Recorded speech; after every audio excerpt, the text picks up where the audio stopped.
chiaro. Eccoci qua. No, adesso diciamo anche tutti i nostri telespettatori, perché le chicche vengono sempre fuori onda, insomma, non è possibile. Allora, chiedo conferma della regia, vedo sul monitor, c'è una telefonata? Pronto? Sì. Pronto, buonasera, da dove chiama? Manlio D'Agostino da Roma. Ah, Manlio D'Agostino, lei è già stato nostro ospite, economista, giusto? Esatto, buonasera. Buonasera, buonasera. Dica tutto. Credo che il tema della legge di stabilità debba portare a una serie di riflessioni, perché a questo punto, a parte la poca conoscenza di questa norma che verrà poi ritrattata più avanti dalle due Camere, quindi non abbiamo neanche idea esattamente di quello che poi sarà. Sembra che in questo momento sia una scatola vuota, priva di coraggio, di creatività, ma solo due saldi messi alla fine per poi ragionare un po' più avanti. Quindi si è rinviato di fatto questa legge di stabilità che non si ha nulla in questo momento in mano, se non tutta una serie di ipotesi che poi verranno rivagliate nelle prossime settimane. Quello che a me sembra abbastanza grave è che non è un modulo su cui incastrare le varie riforme. Stiamo parlando sostanzialmente di tanti piccoli contentini, 14 euro, forse una diminuzione teorica delle tasse sulla casa, forse un minimo di spending review, però poi se guardiamo bene non c'è un vero progetto e programma di razionalizzazione delle spese. Stiamo parlando di una scatola che ancora va riempita. La cosa che poi probabilmente potrete approfondire voi durante il corso della trasmissione è ad esempio che non c'è una razionalizzazione delle uscite. Prendiamo ad esempio una misura necessaria, quella della cassa integrazione in deroga, che viene finanziata con fondi di cassa, quindi con le entrate.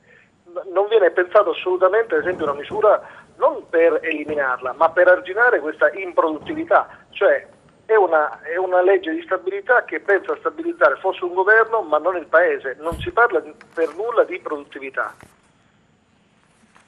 Quindi la voce produttività dice proprio completamente bypassata. Sì. Ma credo che non esista in questo pacchetto un'idea di dare supporto alle imprese. Ancora l'IMU per le imprese non è stata né abrogata né tantomeno viene resa deducibile dai costi, e quindi è un doppio costo, si paga due volte, tasse sulle tasse. Infatti anche questo, senza dubbio.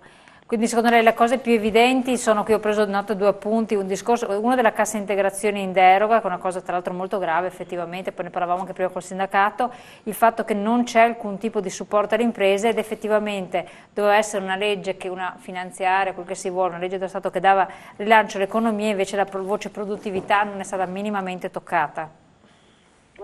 Ma a me sembra di no. Io non vedo una misura in cui si garantisce il pagamento da parte della pubblica amministrazione nei confronti delle imprese, non vedo una risoluzione dei problemi dei pagamenti delle imprese.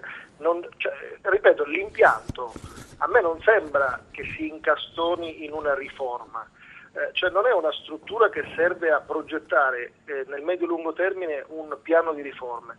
È semplicemente un dire, bene signori, gestitevi alla Camera questi saldi, alla Camera e al Senato, e provate a pensare come accontentare a destra e a sinistra qualcuno, giusto per pensare che magari fra 6, 8, 10 mesi siamo un'altra volta in elezioni. E d'altronde, se noi andiamo a guardare anche l'aspetto delle tasse, a me non sembra che si dia respiro, cioè non c'è né una riduzione né una razionalizzazione delle tasse, addirittura dovrebbero anche aumentare. Qui qui mi permetto una provocazione, qui mi sembra che al governo ci sia bisogno di un sociologo. Quando vai a pensare a misure di questa natura devi pensare anche all'effetto che hanno sulle persone, perché pensare che poi le persone riescono a pagare serenamente e abbiano il coraggio di fare investimenti, di rimettere in moto l'economia e di garantire la stabilità sociale, veramente ci vuole un sociologo, per non dire uno psicologo. Assolutamente. Perché ha detto, vede anche un aumento delle tasse, perché Letta ha ribadito non sono state toccate le tasse in aumento, cioè così a vista d'occhio tutti i cittadini dicono beh sembra di sì, lei Letta dice però di no, lei ravvede, ha fatto dei calcoli e vede che c'è un aumento. Per quanto riguarda la casa, credo che tutti i maggiori centri studi abbiano fatto dei calcoli e hanno dimostrato che c'è un aumento lieve, e poi ovviamente non dobbiamo considerare l'anno in corso dove magari non è stata pagata una rata. Guardiamo il 2012. Nel 2012 comunque rispetto al 2012 per parametri standard c'è un aumento di 80-100 euro a casa, ma è dato dal fatto non tanto che aumentino le tasse, ma dal fatto che sono state eliminate le deduzioni, e quindi alla fine questo vizio le deduzioni e detrazioni ne avevo neanche parlato, sì, infatti. Questo vizio tutto italiano di fare dei ragionamenti matematici ma non nelle tasche delle persone. Allora in teoria le tasse sono state abbassate perché hai abbassato l'aliquota, poi però hai tolto le deduzioni, quindi di fatto al cittadino comune, alla persona, all'impresa i conti finali risultano sempre superiori. Qui mi sembra che veramente stiamo cominciando a non avere una logica. Ancora non è definita ad esempio l'aumento dell'IVA per le cooperative sociali, sicuramente una nuova imposta di bollo è stata inserita, quella sugli oneri finanziari per i conti correnti, le obbligazioni, quindi io non credo che non ci sia un aumento, e ripeto, non guardo l'aspetto tecnico, io vorrei andare a guardare quello che è l'effettivo esborso dalle tasche degli italiani. Chiaro.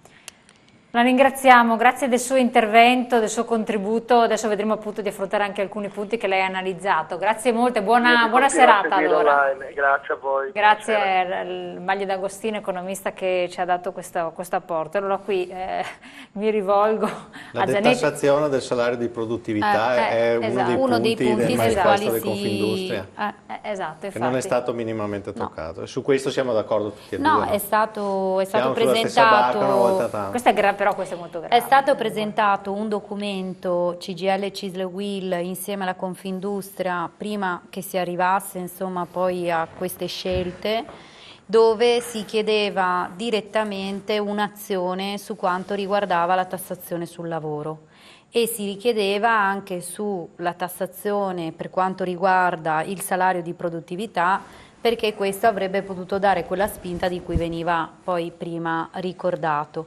Invece non c'è nulla di tutto ciò, se non quelle stime che venivano fatte da voi sul servizio, che ovviamente sono in proiezione di 3 anni e con dei risultati molto molto scarsi. Io ricordo una cosa che veniva detta dal primo ministro Letta quando si è presentato con la sua azione programmatica, diceva: questo non è un governo che farà politica, questo è un governo che farà politiche. Questo che è molto interessante anche dal punto di vista etimologico, ma anche e soprattutto dell'azione. In questo momento noi non vediamo nemmeno le politiche, perché se si fosse deciso di fare delle politiche, e quindi vuol dire solo delle azioni programmatiche precise di indirizzo, forse avremmo visto quelle 2 o 3 cose che erano state chieste da parte di tutti. Se si è arrivati a convogliare su 2 o 3 richieste da parte delle parti sociali e della Confindustria, questo, voglio dire, dà il segno di quanto la situazione sia drammatica. Volevo aggiungere una cosa sui fondi 2014-2020, perché venivano prima ricordati e secondo me vengono ricordati poco e con poca attenzione ad una peculiarità. L'Europa, che dovrebbe essere l'Europa dei diritti di ritorno, ma è l'Europa finanziaria, mette a disposizione questi fondi però con una premessa fondamentale: caro territorio, sei tu che ci devi presentare i progetti e quindi caro territorio ti devi tirare su, come dire, le maniche e devi lavorare in sinergia e in sistema con tutte quelle soggettività del territorio, perché i tuoi progetti se no noi non te li finanziamo più a pioggia. Il Veneto è il fanalino di coda tra le regioni del nord per la presentazione di questi progetti. Allora, cosa stiamo aspettando?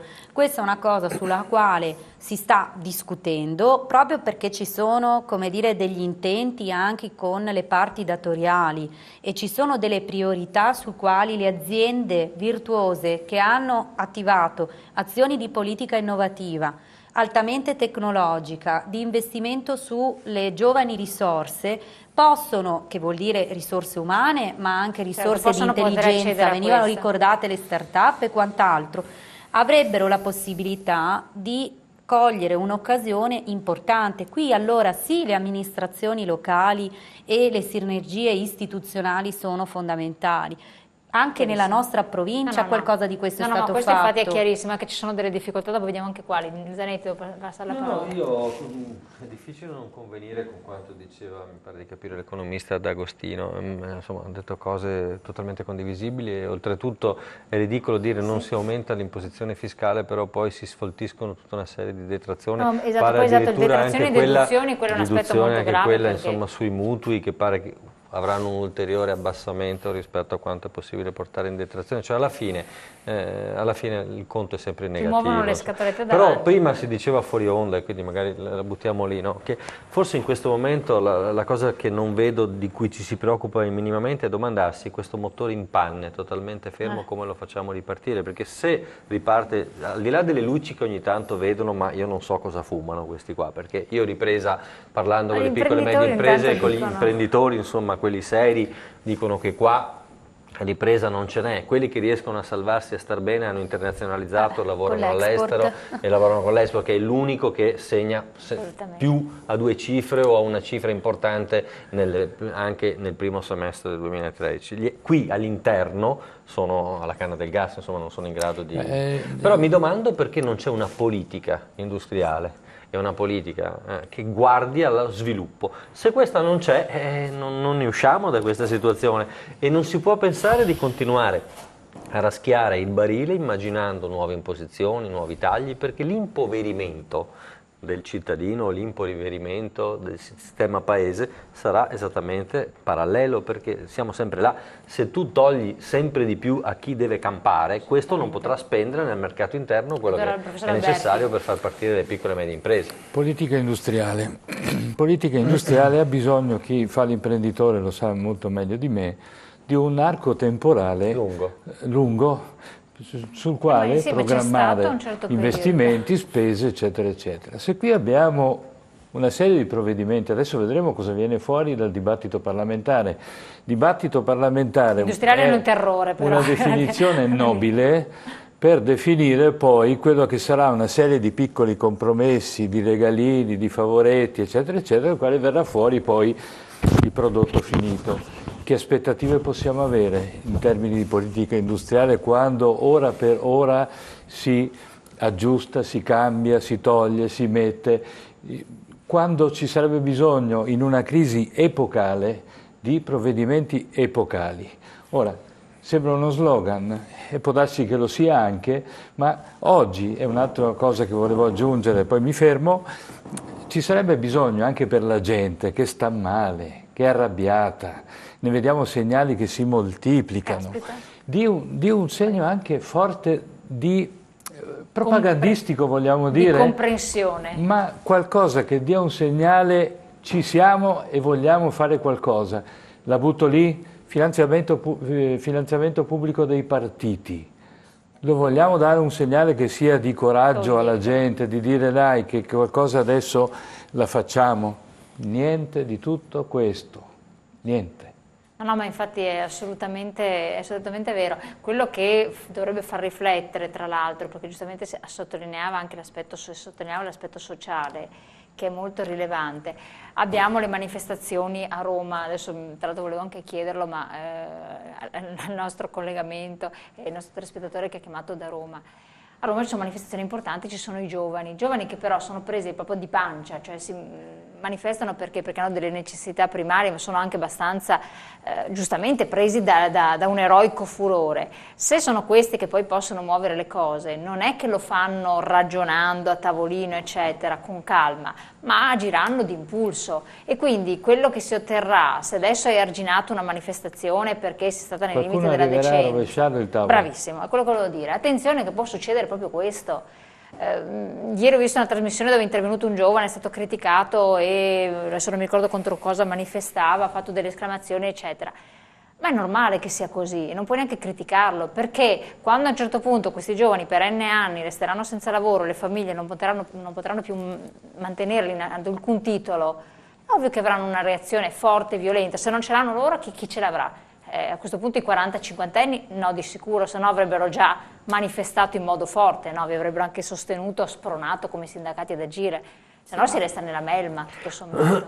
C'è un pericolo sociale che secondo me non si ravvede, ma è molto forte, di tensioni, che vadano dall'estrema destra all'estrema sinistra, da un estremo o dall'altro, però ci sarà qualcosa.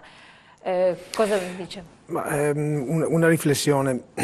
Io credo che chi è giovane adesso e che ha voglia di cambiare la situazione non debba fare il ragionamento che purtroppo molto spesso, troppo spesso si fa, che si deve aspettare qualcosa dal governo, si deve aspettare qualcosa dalle istituzioni, eccetera. Sì, è giusto che le istituzioni cambino e diventino certamente più efficaci, meno costose, eccetera. Però c'è bisogno di avere il coraggio di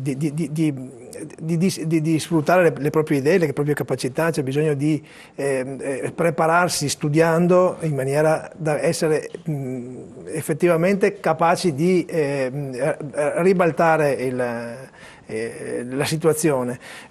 Quindi una rivoluzione importante sarebbe non tanto quella di andare nelle piazze a protestare contro qualcosa o contro qualcuno, ma una rivoluzione importante è sapere che ognuno di noi, specialmente i più giovani, specialmente quelli che comunque hanno una preparazione culturale importante, perché insomma gli universitari sono molti, c'è una base culturale in Italia abbastanza buona, non è buona come negli altri paesi, ma comunque ce n'è, di ragazzi intelligenti. Sì, c'è bisogno che di mettere in campo le proprie idee. Direi che non è così. Come comuni, io cito l'esempio dei comuni di Vicenza e i comuni contermini, noi abbiamo messo in piedi un progetto che si chiama Cercando il Lavoro e che contiene all'interno anche uno stimolo alle start-up. La banca, una delle principali banche vicentine, ha messo a disposizione 5 milioni di euro per finanziare start-up, valutando il progetto e senza chiedere garanzie. Ecco, siamo riusciti a farlo perché 15 comuni si sono messi insieme, hanno creato un portale per il lavoro, scambiano informazioni, ecco. E credo che un po' alla volta, un po' tutti quanti dovremmo mettere in campo delle idee così per venirne fuori. Sì, è chiaro che poi dopo la burocrazia ci massacra e quindi dovremmo protestare contro questo, però c'è bisogno effettivamente di avere una rivoluzione nell'atteggiamento, anche in un atteggiamento positivo. Cosa dice? Secondo lei questo può essere un buon inizio, può essere sufficiente per poi riuscire ad accedere a tutta quella progettualità sia a livello europeo che esiste? Andar bene va bene, è chiaro che somme di questo tipo su una dimensione industriale come può essere, che ne so, la regione Veneto, l'Italia, certo, ci perdiamo un po', no? Perché poi serve... È un piccolo tentativo. Sì, apprezzabile, complimenti, bravi, tutto quello che volete. Esempi di questo tipo ce n'è qualche altro nel nostro territorio. Serve una scossa, però a livello creditizio, insomma. Adesso la situazione delle banche ci dà qualche preoccupazione. Abbiamo visto Letta che è andato negli Stati Uniti, oltreoceano ci sono questi rumors che la situazione bancaria italiana possa non essere così stabile. C'è il timore che, come dire, le garanzie immobiliari, il valore delle garanzie immobiliari in mano delle banche italiane non sia proporzionale a quello che dovrebbe essere, no? Perché si dice che se il 10-15% del valore degli immobili dovesse scendere, molte banche italiane si troverebbero nella situazione di dichiarare default. Qualcuno dice di no, che in realtà le banche italiane stanno meglio di quelle tedesche perché hanno una redditività di 0,8-0,9 punti percentuali, mentre quelle banche tedesche sono sullo 0,2-0,3. Adesso un certo numero di banche italiane è sotto stretto controllo della Banca d'Italia. Sappiamo che stanno facendo le indagini sul valore effettivo dei crediti, poi si sposteranno a fare su una ventina di banche l'indagine sull'esigibilità dei debiti. Ma questo secondo lei è fondato oppure, questo un po' lo domando in generale, oppure è la solita azione pretestuosa per metterci anche le banche sotto l'indice come è stato già in passato? Siamo nella situazione di troppo grandi per fallire, okay? Per cui sicuramente ci sono degli istituti bancari di grosse dimensioni che non possono fallire e che quindi dovranno prendere da qualche parte, per esempio dal fondo salva stati. Oggi però i tedeschi temono che l'Italia possa attingere dal fondo salva stati per salvare le proprie banche senza restituire il capitale, e quindi hanno già messo le mani avanti dicendo se ci fossero delle banche italiane bisognerà fare come a Cipro, e quindi gli azionisti e chi ha i depositi dovrà partecipare in maniera consistente alle perdite se volete che noi diamo fondo a questo fondo salva stati.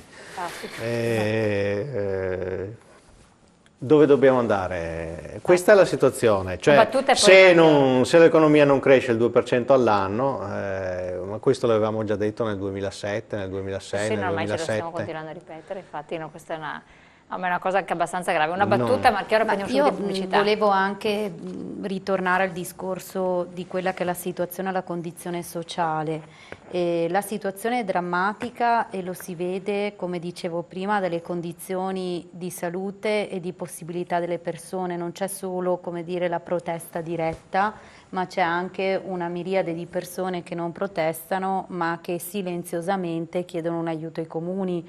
Quindi questa deriva purtroppo è una deriva che però non servono queste azioni silenziose, perché proprio in Italia servono meno che meno. Ma io penso che ci voglia una politica che abbia una forte responsabilità. Ma non c'è, non esiste, cioè stiamo parlando di teorie, cioè sono cose purtroppo, però che non servono a io credo che chi decide in questo momento, lo dico veramente con forza, di attivarsi per il bene comune, lo deve fare con forza e con la responsabilità. Io penso ai comuni, e questo volevo anche, se fanno progettualità di questo tipo è perché hanno le persone fuori dalla porta e non sanno più come rispondervi. Allora questo senso di responsabilità, domanda, non devo risponderne io perché noi siamo in prima linea, non a caso siamo quelli che hanno decretato subito la mobilitazione e continuerà la mobilitazione, non sarà fermata questo, è come ai vertici di questa piramide forse ci sia un'idea meno finanziaria e più legata ad una responsabilità sociale. C'è una Costituzione che lo garantisce. Allora, la Costituzione all'articolo 1 dice qualcosa che in Italia non esiste, perché l'Italia non è una repubblica fondata sul però lavoro. Prima o poi qualcuno dovrà rispondere. Lo so, però di qualcuno fatto ne dovrà rispondere. Cosa risponde a questo? Poi andiamo subito in pubblicità. I comuni giustamente, noi siamo in prima linea, quindi abbiamo captato delle necessità e abbiamo cercato di dare qualche risposta, chiaramente con i limiti che ci sono. Comunque in questo momento noi stiamo cominciando a cambiare la natura dei nostri contributi sociali, perché stiamo proponendo non il semplice pagamento della bolletta dell'affitto, ma stiamo proponendo dei lavori a breve termine, diciamo di 3 mesi o 6 mesi, che sono di fatto dei contributi sociali, ma a fronte di una prestazione, quindi è molto più dignitoso ricevere questo in questa forma. Però io dico questo, noi stiamo parlando di fatto di un impoverimento complessivo della società, dalle aziende ai lavoratori, eccetera. Tutto il sistema si sta impoverendo, ma non parliamo solo dell'Italia. Io credo che questo problema sia un problema ormai planetario, globale, quindi vuol dire che la ricchezza si sta spostando e concentrando da qualche parte. Sì, ma questo è Ecco, purtroppo... allora voglio dire, non è certo il governo italiano che decide qual è la politica economica mondiale. No? Siccome alla fine deve Fatalismo. decidere qualcun altro, più di No, tanto sto dicendo responsabilità. l'esatto contrario. ok, Bisogna che noi Recuperiamo. determinati meccanismi riusciamo a comprenderli e a controllarli, perché altrimenti se ci lasciamo sempre in balia del cosiddetto mercato e basta, noi saremmo destinati comunque ad essere un mondo di poveri con qualche ricco. Ma la domanda che io mi pongo da dopo andiamo cittadino in pubblicità poi subito. mi taccio, ma questi che ci governano, questi attuali, molti non lo considero, quelli che sono stati prima, che idea di paese hanno?